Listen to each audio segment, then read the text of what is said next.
Hello, and welcome to the Good Neighbor program. My name is Josephine Todaro, and I am the director of the Good Neighbor program through the New York Association on Independent Living. I'm here to tell you a little bit about the history of the Good Neighbor program, how it was conceived, and where we are today. Historically, the Good Neighbor program was funded in 2020 through a startup grant from the Mother Cabrini Foundation.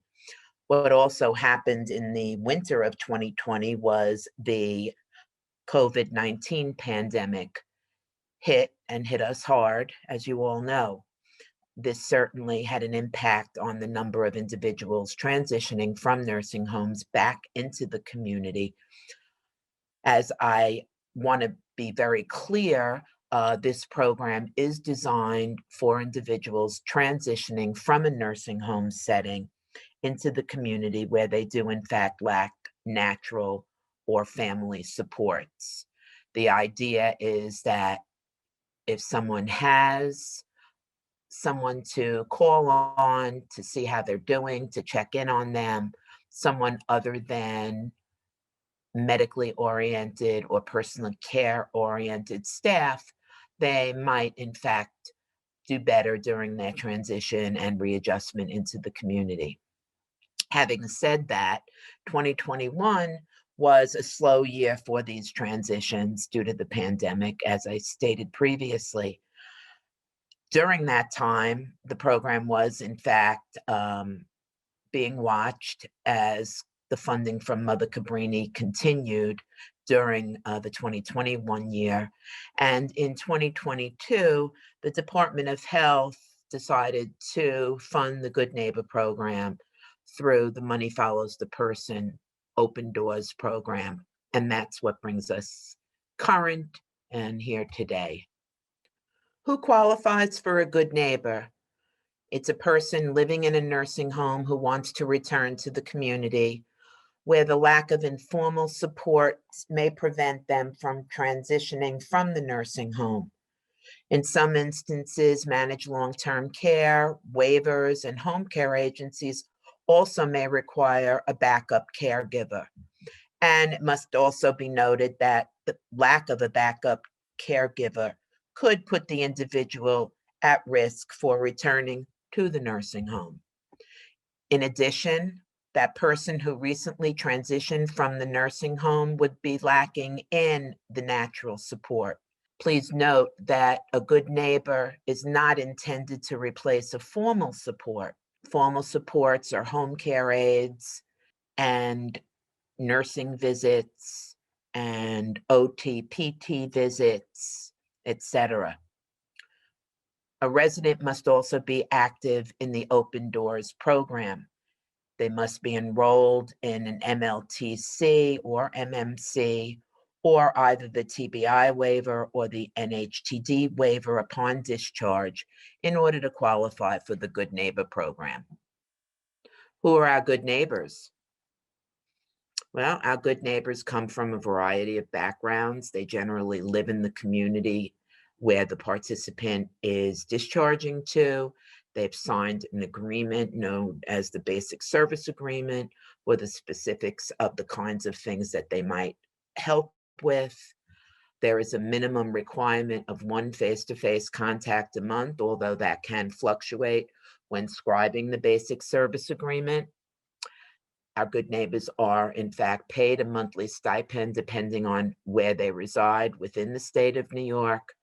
And once again, it is very important to stress that our good neighbor is not intended to replace formal supports.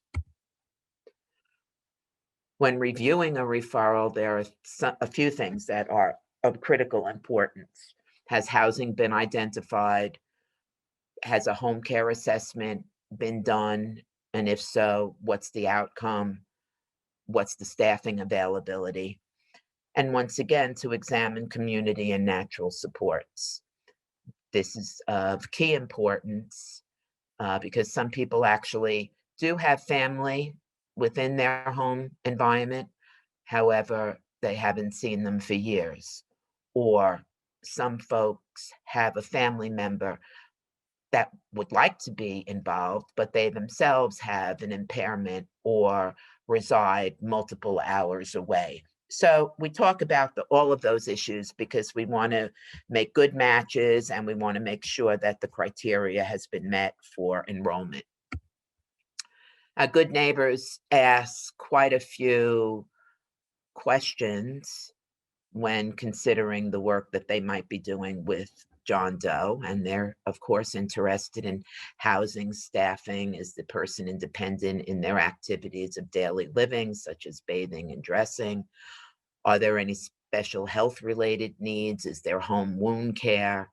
Who's helping with bills and managing finances, transportation, emergency response systems, etc. So once a good neighbor establishes that relationship with the participant, questions around all of these areas generally do come to the forefront, and we try to have good information to support the individual that's been referred to the program. As I said earlier, our good neighbors are compensated, and depending on where they reside in New York State, the reimbursement fees are as follows. North of Westchester County, the two reimbursements via stipend are $450 or $650 a month. Westchester County and South, the reimbursements are $650 to or $850 a month. These aren't fluctuating amounts. We lock these in when we scribe the basic service agreement, although the agreement can be changed over time. Whether or not a relationship is a tier 1 or a tier 2 relationship is dependent on the frequency of contact. A tier 2 relationship has 12 contacts a month. It's a combination of face-to-face and virtual, errands, phone calls, etc. A tier 1 relationship is a minimum of 4 contacts a month, and that's a combination of face-to-face, virtual, errands, phone calls, etc. And so what's the process in order to bring this program alive? Generally speaking, the referral source checks with the participant who's getting ready for discharge. Would you like to consider a good neighbor? This is what the program's about. Once they confirm that interest, a referral is submitted to me, and sometimes even before that stage, I'm speaking with the referral source about their particular John Doe.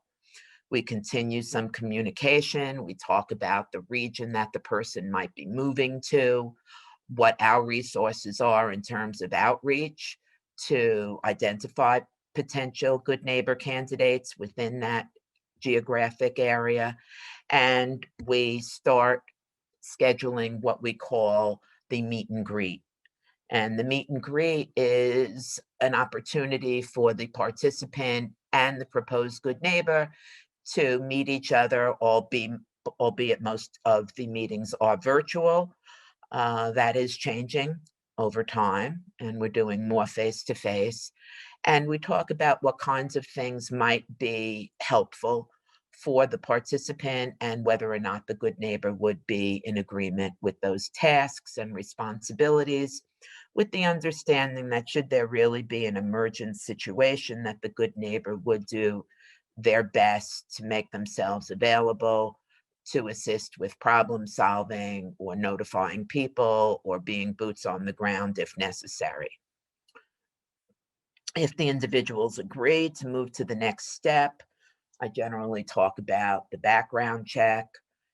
And as soon as that is returned satisfactory, I disseminate the basic service agreements for review and signature, talk with the proposed good neighbor regarding the monthly stipend and necessary paperwork, and also talk about our reporting system, which includes a monthly reporting document that records all the contacts that an individual may have had with their participant and the type of contact.